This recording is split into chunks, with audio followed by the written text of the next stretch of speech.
So you saw this with the business yesterday. Ryan pulls out a stat about how, something, percentage of people, create X amount of percentage of your business.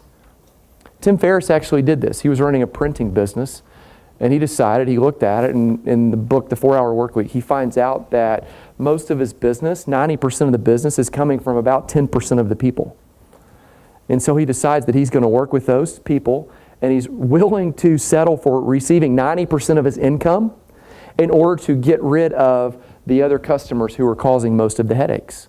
And so he literally fired many of his customers. And they said, "Oh, you can't fire us. We want to work with you." And he said, "I will work with you under these conditions." And what he figured out, like through that study, it's a great study, you should just go read it later on, is that very few efforts, very few people, very few relationships, very few things that you do, very little of the time that you spend generates the majority of the results that you're getting. And the things that you focus on, like they're going to actually generate results. There's this great verse in the Bible. It says something like this. But see if you can finish it. Whatever you put your hand to is going to do what? It's going to... It's in Deuteronomy 15. Whatever you put your hand to will prosper. Whatever you put your hand to is going to prosper. And so often I thought, gosh, well, that just means like God's just destined us, like everything we do is just going to turn to gold. Everything. And no, here's what I think it's saying. Like the things that you actually work on, the things that you put your hand to, like you're going to get more of that.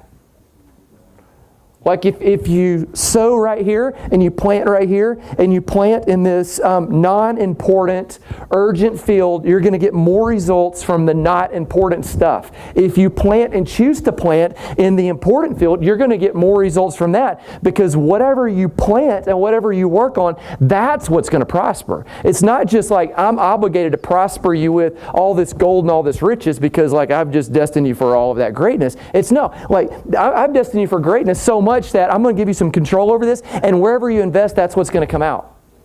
And so if you invest in excuses, and if you invest in reasons why things can't get done, that's what you're going to reap. You're going to reap reasons and excuses why things can't be done. Knowing, big footnote, that sometimes life things, like I talked about last night, throw you a huge curveball and you just deal, and you just kind of fall on that grenade, and then you pick up the pieces later on and get on with it, right? Like that just happens to everyone. But wherever you put your hand, it's going to prosper. And so I'm saying, like, put your hand on the things that are important and identify them and say, hey, a lot of times the things that are important are really, really small things that have huge payoff. And a lot of times the 80% of the things that I'm spending my time on, watching Netflix, which again, there's a time and place for all of that, reading, incessantly reading, the news feed on Facebook, like the 80% of the time that, your toilet time could really be spent better, right?